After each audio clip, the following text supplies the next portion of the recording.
Mishpanshiko Ustesh Palomine. One, we're right here with the homeboy Old Creep. Or you want to introduce yourself? As any other name? Old Creep, short for the Orange Creeper. On the hood, I'm known as Stomp from Orange Barrio, Cypress Street in Orange County. Okay, so this is my first day off parole. You know, I got at the homie. He was willing to let us come over here and interview him. So here we are, and we're gonna start talking about something that is gonna be interesting to you guys, because I know you guys want to know about the gang cultura. So we're gonna start off in the 90s, or if the homie has a different story that he wants to share, it's a freestyle, you know? Yeah, here we go. Let's get it. Basically, I caught the tail end of the 80s. I was about 10, 11, around 12 years old, in the late 80s. And my parents were divorced. My dad always lived in my hood with his family, and my mother's family are all from Santana. My mother had a house in Santana in an area that was really, really active. It was maybe about a mile away from Bristol Street. Ooh, Bristol, baby. And that's when it was cracking. You know, nowadays everything's changed. A lot of shit. A lot of hood's been gentrified. The cops they shut everything down, you know. But I remember times when, like, being out in the front of my house, matter of fact, my dad can attest to the story.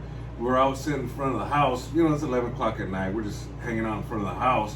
And my neighbors running after some other guy two guys ran past us, and my neighbors yelling at one of them, "Don't shoot him, don't shoot him. That's my sister's boyfriend." That's why I'm good. And we were just like, and like I said, I'm about 10 years old. I'm like, what the hell is going on? You know what I mean? And so that point right there was the point that bookmarked in my mind that fucking, this shit's the real fucking deal, man. Well, it gets real. It gets real, bro. You know, I have so many stories. I mean, not exactly the same, you know, but I remember as a kid, you know, seeing like my neighbors get shot and stuff like that, you know, but every barrio, every area, you know, we all have our own little thing, you know? Yeah, we all experience the same thing, but in different versions. You know Around what time did you get involved with the barrios and all that, if you did? What happened is my mother, she moved back to my city of Orange, and my dad lived right there in the barrio. And one of my best friends, his older brothers, they had been in the game since all through the 80s. He had 4 brothers, older brothers, and each one went through one of them went through the 60s generation, went through the 70s generation. One for each generation. Yeah, exactly. And they were always getting raided. They were always, getting shot at. It was just, they were living that gangster life. One of those families like Tokers, huh? Tokers from East Side 13. Oh, yeah. One of those families, dog. Like, I see them writing about the things they went through, you know, and it's a bunch of brothers that just went through it, you know? Yeah, it's just, each one had their own, story, their own version of what happened, and they all under the same household, you know? And it was the same thing, right? Because then, everybody would kick it there, or they lived by the corner house, so they'd post on the corner right there, and they'd go into the house, and everybody would hang out there. It wasn't, immediately in the barrio, it was right there, because they lived like a street over from what we consider the barrio right there.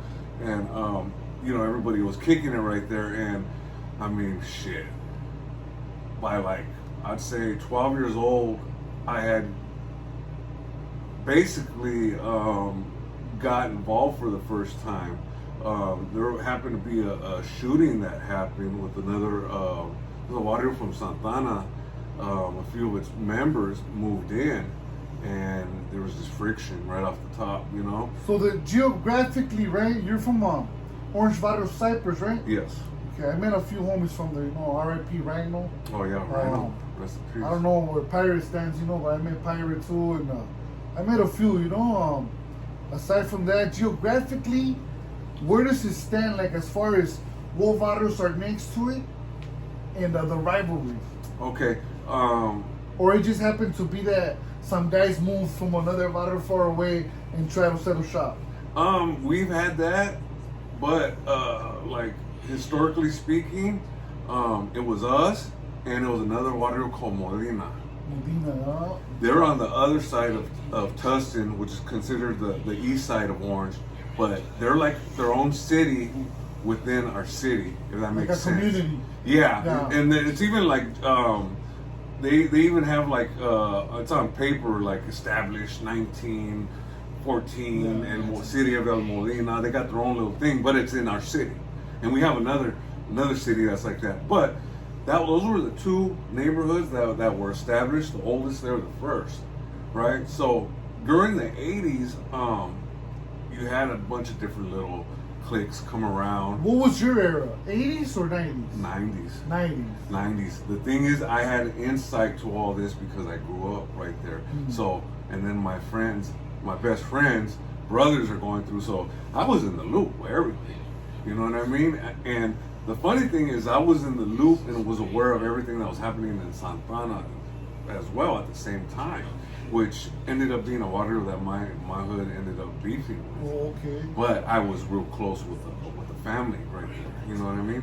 And so growing up, I seen the everything that started happening. You know, right there, and you know, it was about 87, 88 is when the gunplay started coming into place. Oh, so before that, it was just getting them up. Yeah, everybody was just getting them up, stabbings. Once in a while, there'll be some shootings here and there, but nothing like really, like crazy at that point. You know what I mean? I always hear like conflicting stories, you know, between the old OGs and like the younger OGs. You know, they always have like some of my older homies said it was all shootings back then, and then some of them say it wasn't. You know, so it's always like, when did the shooting start? You know? Yeah, and you know what? I had an older homeboy, Raccoon, rest in peace. He told me, you know, we were always strapped. Just, you know, other fools weren't strapped. We were, you know, we always had, you know, artillery and stuff like that.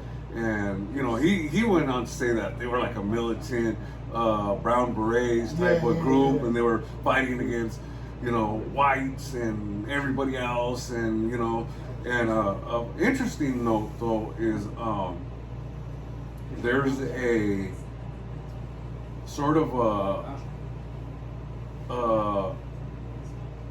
a little how would I say it? I'm trying to get the right words. I don't know what word it is, so I can't even help right here. You know what I mean?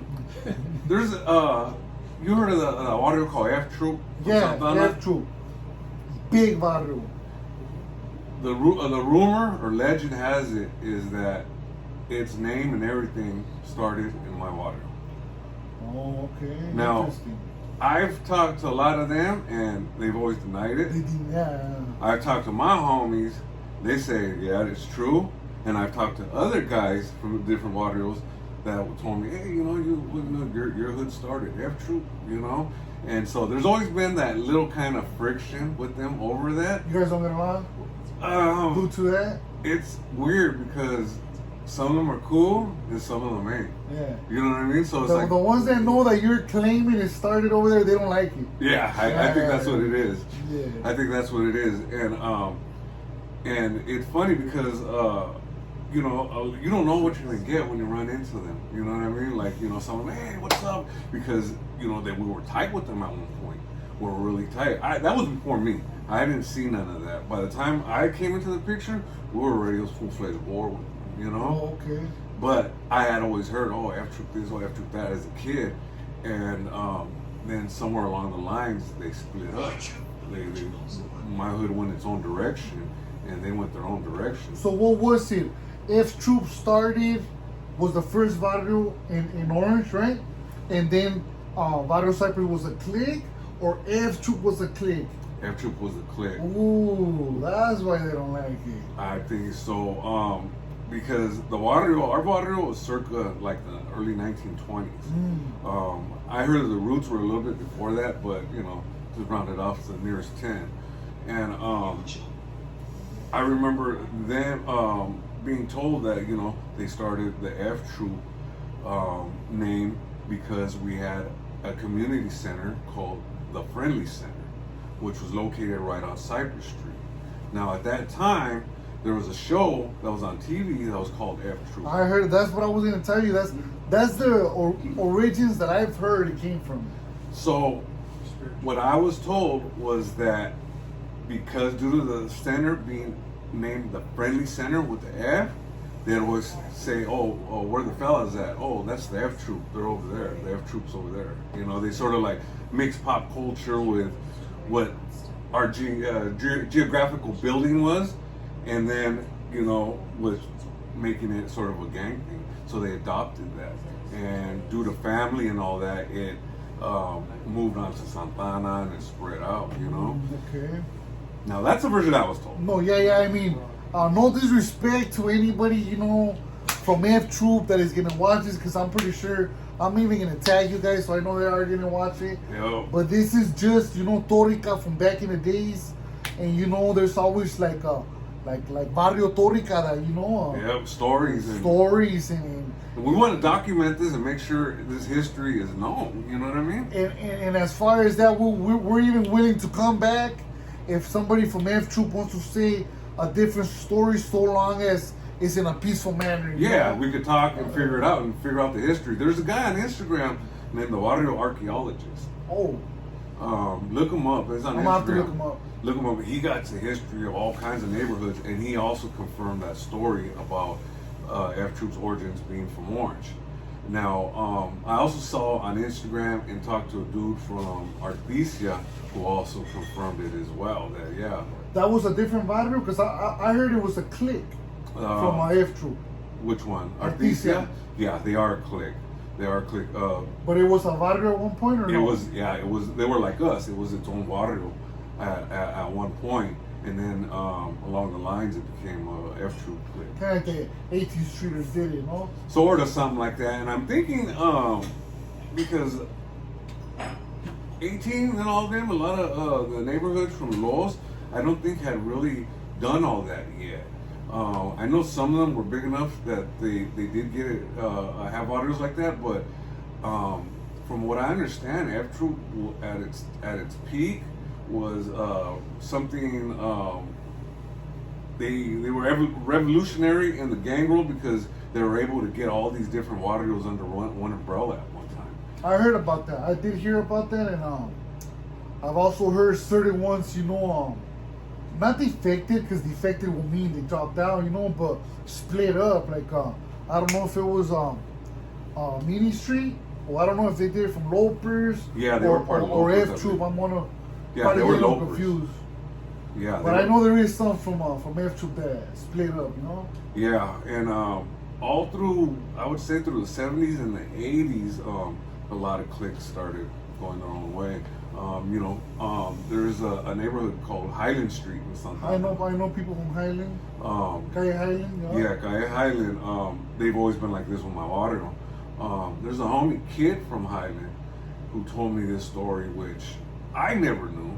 I mean, I don't know how true it is, but this is what he told me, that his older homeboy named Stork was originally from my barrio as well, and that he moved to Santana, and the homies blessed him and let him like, hey, go ahead, you got your shit cracking over there, fucking, and get it going, and they became a clique off of F Troop as well.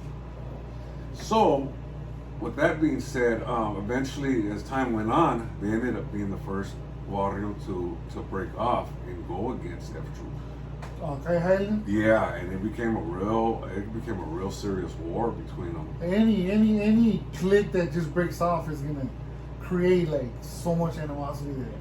It's hard to calculate how high, Yeah, and I think that was part of the reasons why we ended up having friction with F Troop and all that, because at first, from what I understand, my homies were like okay, well, that's sort of between them, but we're just gonna stand by, and my homies just ended up pulling out from F Troop and just like, hey, we're Water Cypress now, we're our own shit, we were, our own clique before, All they say is well known.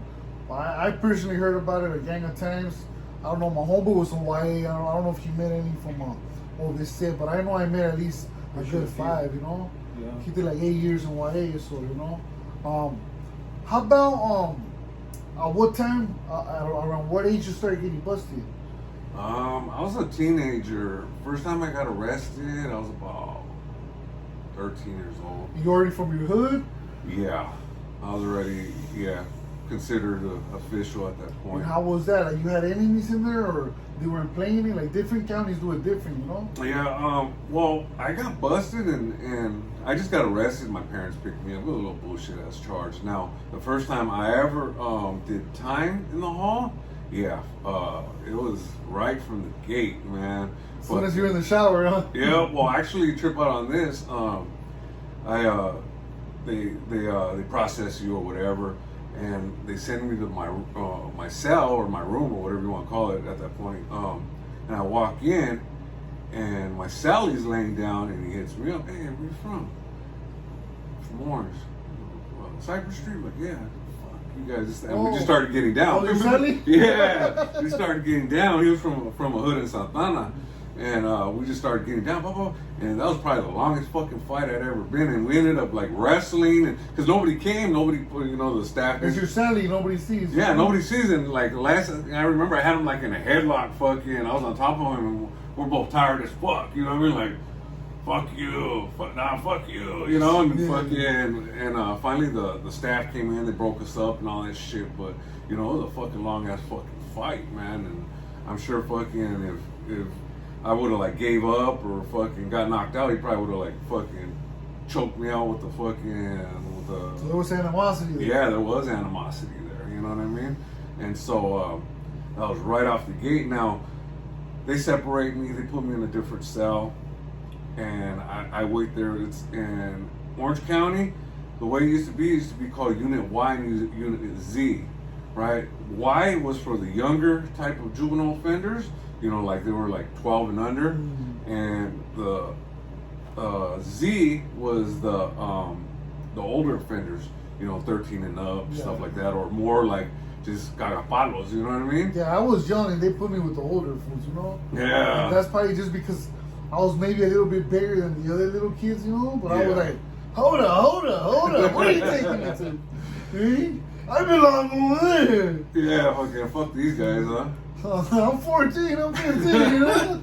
So they ended up shooting me there, right? And they ended up shooting me to another unit, and which ended up being cool because there was no enemies in there. I didn't have not one enemy, and the one enemy that was there acted like our hoods were buddies, best friends and shit. So it threw me off. I was like, this guy was like, you know, fucking, oh yeah, I'm your homeboy, this, that, I'm like, I thought we didn't get along with these fools, but I'll take his word for it. You know what I mean? It is what it is, you know? Yeah, it is. You stay there and stay over here, buddy. Yeah, and he was friendly as hell, shooting me food, fucking all kinds of money. Oh, you guys were able to buy canteen? No, they didn't have canteen there, but like, you know, off like the the trays and workers, shit. huh? Yeah, he fucking would get extra fucking shit. Yeah, because we weren't able to buy nothing. Yeah, neither. It's the same with us. You can't bail They out. had like a point system where they give you candies, you know, like you get 200 points, you get a Snickers, and Is that right? stuff like that, but nothing to where your parents could drop off some feria and go to the store, you know. Yeah, that was the same way. How about your prison experience? Now prison, I have a few terms under my belt. First time I went to What was your number? first one was J97. J, was that like 93? 94. 94? 94. That's what I go by, like people that have J numbers, and then it was like I don't know what was after J, but like 98 J, I believe. to like 2000 it was like P numbers. Yeah. And then it was the V numbers. Yeah. And that's pretty much how I see people, you know, like And what the numbers area, are. what era they were in. You know? Yeah, because you had your J, K, H, and then it jumped to something else. I P. forgot. P, I believe. Yeah. And then after they did that, finished up the rest of the numbers, then they became the double A, the double B, or AB. When I went in 2005, and I was a F. F004. Okay. This last time I went in, this was 2014, I was AR. 3990. Yeah, I did those. You know, I had an AV. Oh, okay. But that's only because I got indicted, and when I was fighting the case, it had already been like a couple years. It discharged in there, right? Yeah. But I caught a new case, so I never really discharged. Okay. I got out with more parole, you know? Fuck. That sucks right there, bro. Oh, it's part of life, you know? Yeah. But here I am, 16 years later, finally out parole. This is the first time in my adult life that I've been out parole, and that's today. Congratulations, so brother. Today we're That's celebrating, big. That's you know? big right now. I have to go out of town. Got you. Pisto right I've here. got pisto that never opened. We got you right here. Here's one right here. Pop one open for you. No disrespect to the pad whatsoever, No, but none it at all, didn't, it brother. didn't open, you know, so like, where's the pistol? Where's the pistol? Thank you.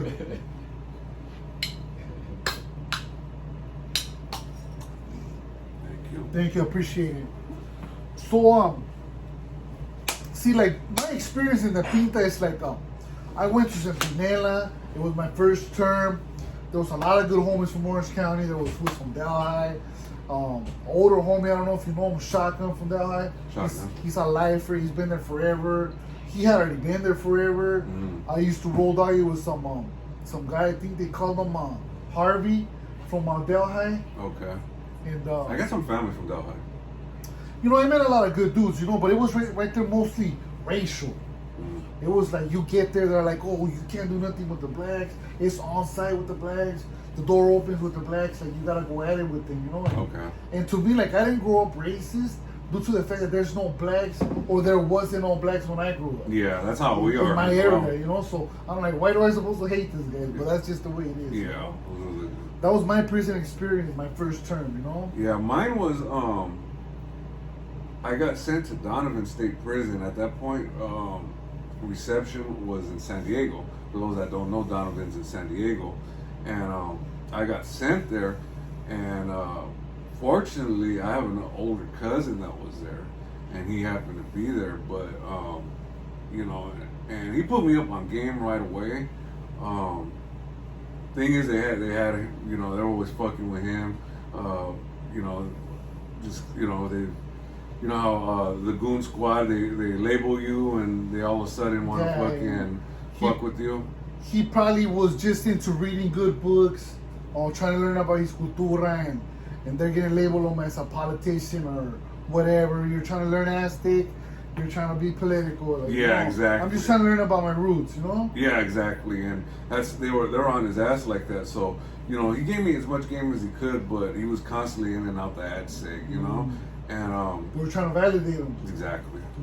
Well, I believe they already had, but they were just fucking with him at that point, you know? So I ended up doing most of my time right there at Donovan, and it was a different experience because all the friction was between ourselves. You know what I mean? I know what you're talking about. I know what you're talking about. That was San Diego's. Basically, they're for the violators. There was the reception, and it was also for the violators. And it was a mainline. Yeah. So you were in reception or mainline? Reception. Okay. And it was also Orange County's reception.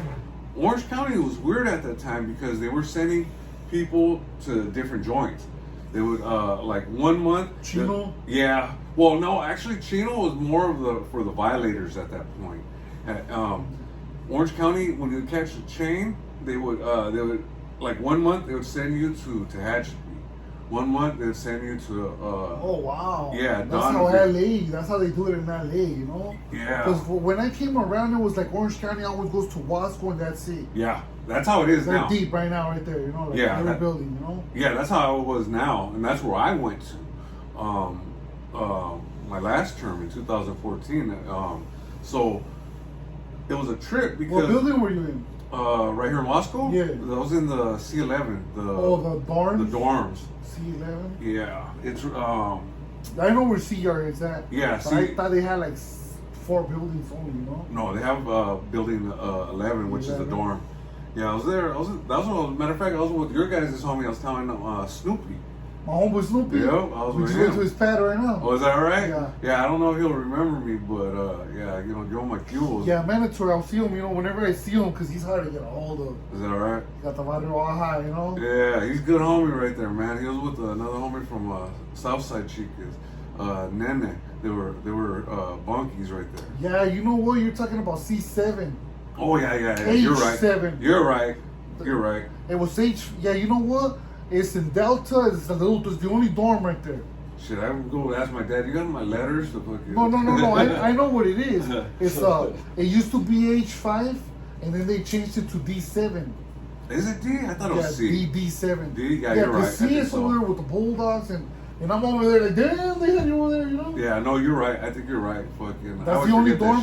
It's the only dorm next to the oil, and it's Delta. Yes, it's right there. You can see the backside of the oil right there. I grew up right there, dog. Like all my adult life, so every year I went there, so I know my way around right there. You know? Okay. Yeah, you're right. Fucking. And then the backside of the oil was and right then there. I remember Snoopy was there around that time. You know? Yeah, and they would. I was a trip because they would bring some of the vatos in the oil on the fucking on those the little fucking the little carts, the little fucking what the hell they call those things? The fucking when you lift up shit, fucking the hell's the name? little carts that have property or the food. It's like you would go and fucking you Crates. dollies, Oh, like dollies. dollies? Yeah, you Yeah. get these fools and they have them on dollies and they strap them in and shit. I don't know, those were like fucking I didn't see that. 5150s, no? I didn't see that. But hey, there's a bunch of stuff that you know what I mean, man. You could be there 20 years and not see certain things, you know. Yeah. I never seen it, but hey, it could have been a suicidal. It could. Yeah, that's what I was thinking it was, because I had never seen that shit either. Because it's not gonna be a homie that's performing, Yeah, not like that. adequately or none of that, But Law School is overall a good experience. It was a trip. When I went there, it was just like fights with bulldogs. Yeah. There was always somebody like way in the other building, like building 1 hits the Juras, put you on lockdown for 9 months. All that people leave, they all go to mainlands, and then somebody in D5 hits the Juras, Fucks it and all again up. everybody's on lockdown for a year.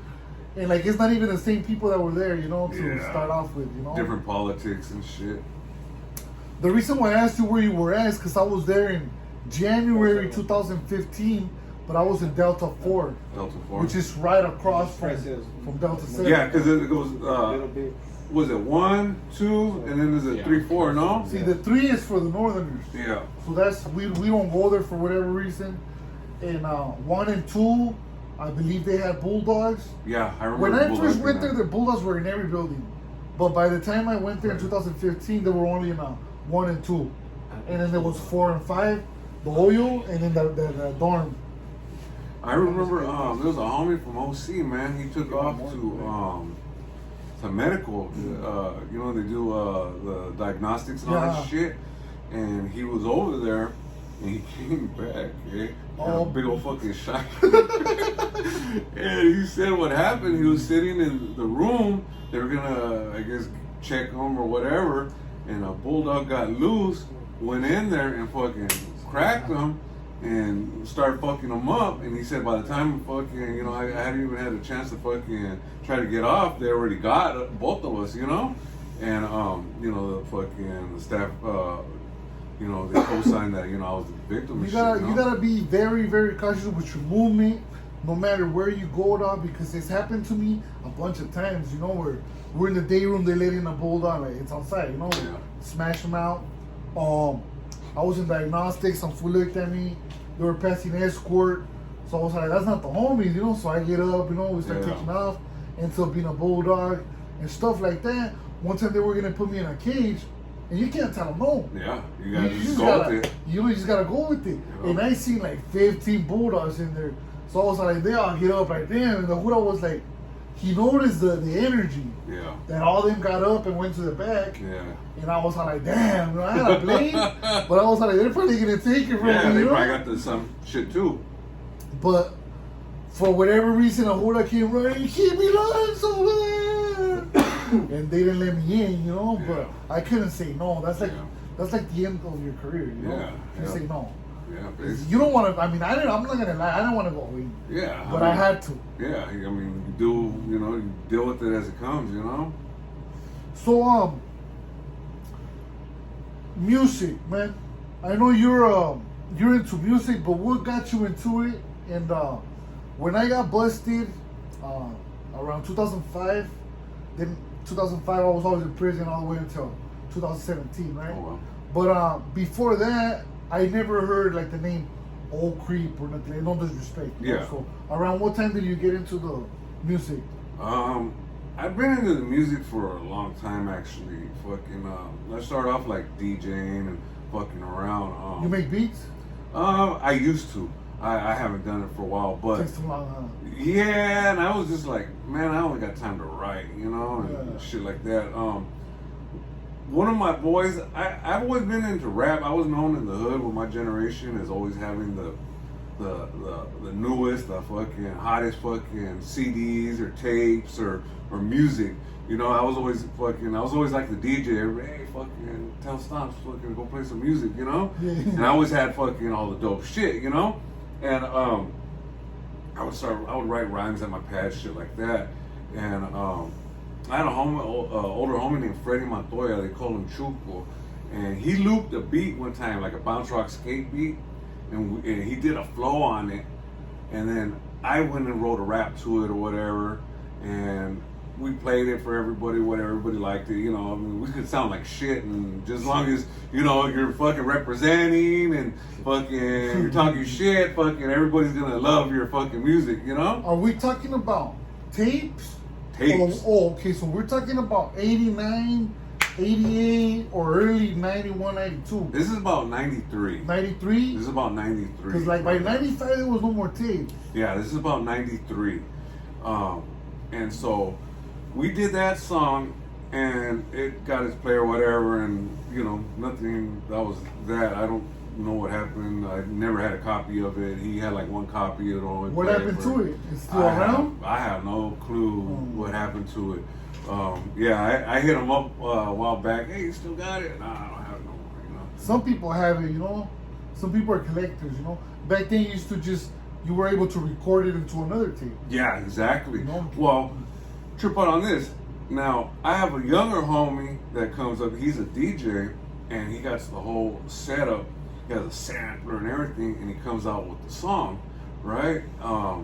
And you can find it on my YouTube channel. It's under OG OVC Rap, and he came out with this song, and it was he had a clean ass sample. He had they were simple, but they were clean rhymes, and he straight gangbanging on it. And I heard, I was like, fuck yeah, this fool got down, So me and him, we started linking up, and we started making tapes. Every Friday, Saturday, whenever we're available, we'd go cut a song. That was like our little program. We'd go, we'd meet up. I record a verse or something. Mind you, there was no YouTube back then. No YouTube, no none of that. Now, I'd cut a verse. He'd cut a verse to a song, whatever. We'd have a song, and then we'd work on the next project. Okay, I got this. I want to sample this.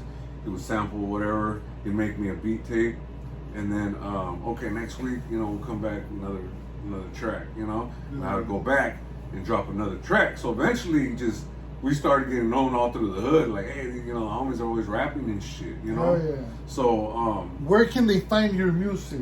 They can find it on YouTube right now. You can find all my old shit. I still got a lot of shit I haven't put up there, but you can find my new stuff and my old stuff on YouTube. And then you can find all my new stuff on Spotify and iTunes, all that shit. By searching Old Creep, it's just O dot Creep. Creep. Yeah. They'll find everything. Yep, they'll find it all. That's what's up. I seen like one of your interviews. I don't know who you were interviewing. I forgot who you were interviewing with.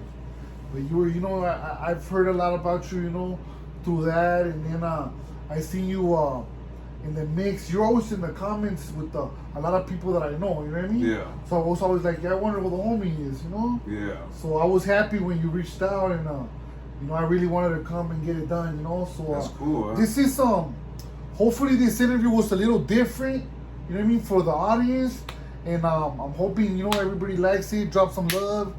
Don't hesitate to drop some love. You know, but with that being said, you know, we're gonna cut it short right here. That's right. Thank you for having us, big dog. Oh, thank you.